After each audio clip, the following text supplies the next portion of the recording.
been so long since we've spoken on the camera, kind of forgotten how to do it, but we're here. We're here and we're going to chat about Hyrox. No kisses. My last YouTubes were all about running. I didn't even finalise how the half marathon went. I did record a video and I never edited it, but I may still post it. The long story short is the half did not go to plan. I had a few things that went wrong on the day. Yeah, I had an injury. It just didn't go to plan. Anyway, was really devastated afterwards because I put in so much training, and I still managed to complete it in a time which is a good time for a half marathon, but it wasn't the time that I had in my head. And when you put all this effort into prepping for an event and for it to not go to plan, initially it is really disheartening, but I do think these things happen for a reason, and I'm going to come on to this in a little second as to why I think it happened for me. I ran for so many years, got back into running just this year for the first time in about 10 years. I wouldn't say I was forcing myself to do it, but there was just something missing. And I think I figured out that what it is that was missing was that functional part in between, which I have absolutely found a passion for with Hyrox. So I completed my first Hyrox on Friday at Hyrox Birmingham. Amazing.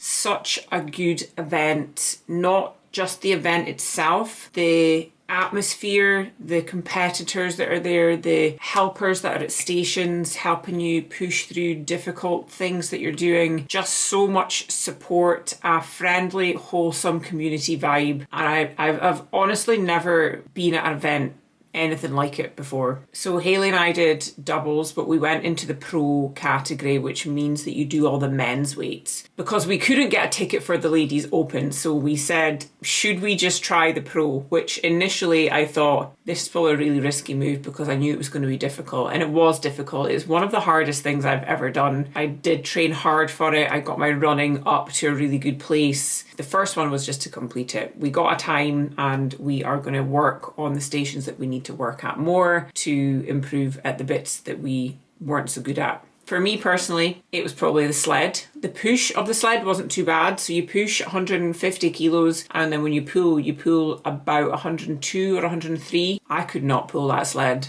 I could on the first time I attempted it, and then by the second time I was really struggling with it. I think that was the station that we took the longest at, and poor Hayley had to do most of that movement because I just wasn't strong enough to do it. And a lot of people will pull the sled by walking backwards. For the weight that's on the sled compared to my body weight too, it's not a really good balance. I'm just under 60 kilos just now, so I kind of maybe need a little bit heavier, but I like to be lighter so I can run better. There's pros and cons to the whole thing. There's definitely places that we can make up time, so let me run through how the stations went. The running went great. So what you have to do, if you don't understand what Hyrox is, you've got a kilometre run every time between each station, then you've got 8 stations. So the stations are... Sorry, my dog has just decided to roll around on the floor and make silly noises. The stations are the ski erg, which is 1,000 metres. So we tried to just break that up into 250 brackets each, so we didn't burn out before we finished it. Then you go back to the run, then you've got a 50 metre sled push, which is 150 kilos. Run, 50 metre sled pull. Already discussed that, wasn't a fan. Back to the run. So all the runs as well, we managed to do them in around 5 minutes per kilometre. I'm actually really buzzing with, because to manage to sustain that pace with the compromised movements in between, and what I mean by that is to do the sled and then go back to running. It's fair enough getting these threshold paces with running and getting a good pace with running. For me, that's a good pace to be able to maintain that when your legs are knackering out each station, because all these stations are leg work pretty much. So yeah, the running went good. 80 metres of burpee broad jumps. That was, in fact, no, that was our longest station. That took us almost 7.5 minutes. Run, 1,000 metre row, which wasn't too bad. Run, 200 metre farmer's walk. Found that okay as well. That is with 24 kilos in each hand. The aim of that is to try and almost jog with it if you can. Run 100 metres with a 20 kilo sandbag. By this point, my legs were like ultimate jelly. Trying to do those first couple of lunges were ridiculous. Run, and then the last station is wall balls. And I think I would say that wall balls was actually one of the most difficult bits. So we did it in an hour 30 to complete the whole thing. We spent just under 42 of those minutes running, which, yeah, I'm happy with. 8 kilometres in 42 minutes. good time. So if we can shave off 10-15 minutes over the next couple of times that we compete, I would be buzzing, because that would take us down to about 1 hour 15. And to do the pro category in about 1 hour 15, I'd be super chuffed with. So that's going to be the plan. I'm trying not to overanalyze it too much, because it's really easy to come out of an event and take all that enjoyment away from what you've just done by thinking, we could have done this could have been better, and just overanalyzing everything. It's exhausting. So I've just given myself a couple of days to just let everything sink in. Just think you've done amazing. You've went into your first Hyrox doing the men's weights and you got a really decent time with it. And we also, so you've got your rock zone as well, which is pretty much when you come, once you finish the run, you come into rock zone again, and then you need to get to your station. So you've got this amount of time in the rock zone when you're just pretty much in the rock zone but not at your station, or maybe you're grabbing a drink or whatever it may be. So we actually spent 9 minutes 20 seconds just in the rock zone. So I think from that alone, if we can get that down to even 4 minutes, 5 minutes, that would shave off a big chunk of time. But as I say, I'm not trying to say we could have done things better. It's just looking at it for next time. So the work that I think I personally have to do is burpee broad jumps. Pretty much every person's probably going to say that, because, I mean, unless you're a psycho, who enjoys them and who is good at them? Definitely the sled. Both ways on the sled, I think I need to practice push and pull. And I wouldn't say, actually, no, yeah, wall balls as well. Wall balls by the end was just disgusting. The balls were all sweaty as well. A few of the stations were like this. The ski machine was the same. As soon as I stood on it, and that was the first station, the bottom of the ski machine was just almost soggy. Depending how you ski, I almost do like a little jump as I pull down each time, because I'm quite short and I try to get more momentum, but I was paranoid that my feet were going to slide on the bottom of the thing. The burpee broad jumps were the same, because there's tape on the floor, and if you land on that bit of tape you can slide. So there's definitely things on the day that you just can't prepare yourself for. Haley and I did 2 sims in the gym. We didn't do the full distance, so we didn't do kilometers each time. We did 600 meters, I think, the first time that we did it. And then maybe the second time we did 800s. I can't remember. But we were literally just coming right out. So we did the movement in the gym, went out the gym, ran around the gym for 800 meters,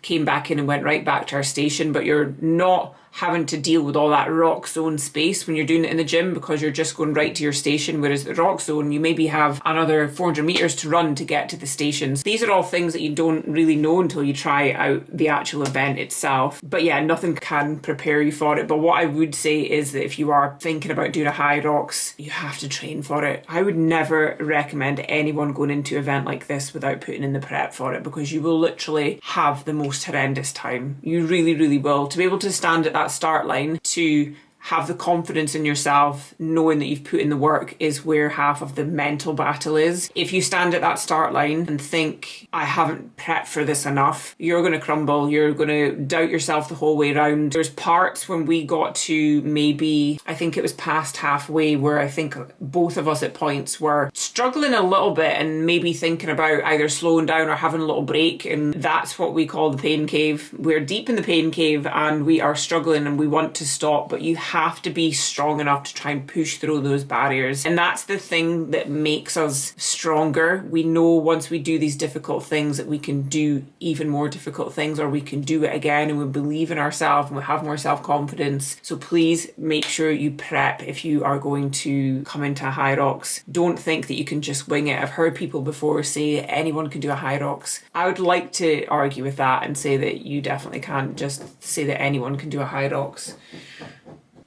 Lola is burying. She's hiding under my washing. I can see you. Are you hiding? And my second bit of advice would be to make sure that you spend the time prepping for running as well. Although it is an endurance event, you've got 8 kilometers to run in that event. Even if you can run 8k, can you run 8k when your legs are dead? So you need to prep, you need to be able to make sure you spend time running, you need to make sure that you practice the compromised sessions as well. So that could mean you're running, you're going to burpees, you're running, you're going to lunges, you're running, you're going to squats, whatever it may be. You need to be able to run when your legs are tired. I think I've found my sport after God knows how many years of training. I've had chapters of my journey before that I've enjoyed as well, like when I did bodybuilding things, and I love to run, but I just feel like this is the perfect balance for me. The hybrid approach is just such a good feeling. It makes you feel great. I went and did, so it's Monday today, I went and did a 7k shakeout run, and the feeling of feeling fitter as well, like my legs, my body has hardly been sore after Hyrox, which is a good sign that my body is recovering quickly and that I've taken myself to this level that, I mean, I'm not saying that I'm going to do a Hyrox every time and I'm not going to be sore, but for some reason this time I haven't been sore. I think I fueled properly too, what I was way to come on to today. So I did a 7k shakeout run, and it was to keep my heart rate low. So I did 20 minutes in zone 2, 20 minutes in zone 3, and this is also a great way to build up your aerobic capacity, so to be able to go for longer without stopping. I did a 7k in 40 minutes, so I was going off an average of 5 minutes 38 per kilometre. And I would say, so I only started running again in February. I used to run, like a 5:38 for me used to be a pace that I was maxing out, and my heart rate would never have been in zone 2 or zone 3 for that. So that feeling of being able to go for longer without stopping and feeling fitter and feeling like your heart rate's not coming up as high is one of the best feelings. And I'm not sitting here saying that I am Mrs. Fitness. I'm not at all. I've put in the work to get my heart rate to be able to do that. It doesn't happen overnight. I used to really struggle to keep my heart rate down. I remember when I first got my coach for this, she gave me low heart rate stuff to do, and my heart rate just wouldn't stay down. I couldn't do it. I would say just in the last few months I've noticed a big change in it. Something's just clicked and it's starting coming together. It feels good. So keep putting in the hard work, keep pushing yourself, keep turning up. Don't let yourself believe anything else other than you can do it. It doesn't matter how long it takes you. It doesn't matter how hard it feels. You need to keep turning up, and you need to just be confident that you can do these things. And once you keep achieving these hard things and doing more, amazing things can happen. So if you're going to do a Hyrox, I want to hear about it. I am addicted to it. So comment below if you are thinking about doing one, or if you have signed up to one, or if you've done one before. Give me all the information and let me know which stations you find the hardest and which ones you feel like you need more work at. What's next for me? I'm doing London doubles in 5 weeks. Well, 5 weeks yesterday in I think it's on the 1st of December. And then Hayley and I have actually signed up to another pro doubles next year. But it's a secret just now. I'm not going to tell you where it is, but it's not in the UK. Motivation to train is very high. I'm not going to lie though, this morning I didn't feel motivated to train. I felt really tired. We didn't get back, so we competed on Friday, but we weren't on till late. We didn't go on till 3, so about 4:30 we finished, photos and things, went and had dinner, flew home. Our flight was delayed, so our flight was meant to be at 10 p.m. We left Birmingham at 11, didn't get into Glasgow till 12, got back to the car, drove up the road, so it was 3 or 4 a.m. before I got to bed, and I only slept for about 3 hours. I think there was still so much adrenaline pumping around my body that I just couldn't sleep. So I didn't really sleep much at the weekend, didn't probably make the best choices with food, and it's caught up with me a little bit today. So I'm going to go and try and have another early night. I'm excited for a new week of training ahead. Only got 5 weeks. 5 weeks until the next one. I'm doing the next one with Lewis actually, so we're doing mixed doubles, which will be good. And it'll be nice to have another one to look forward to, because I do feel like I've slightly got that post-event come down today where you just feel a little bit deflated and you've had all this hype and this excitement and then it's kind of over with. But I think having something else to focus on is going to help massively with that. Anyway, I'm going to go chill. I have food in the air fryer. I'm going to go eat, chill, and I'm going to read my book, and I'm going to have an early night. But I'll see you guys soon. I'm going to keep you updated on my training as I go. I know I said this before with the running, but it's so much easier for me to chat on the video when I'm enjoying something, and the running alone for the half marathon just didn't end the way that I wanted it to. And I hit a bit of a wall with recording things, but I'm back. If there's anything particular that you want me to chat about, Hyrox focused, running focused, I'm more than happy to help. So make sure you do comment below or just send me a message on Instagram, Coached by Stacey, and I'm more than happy to chat. I'll see you guys soon.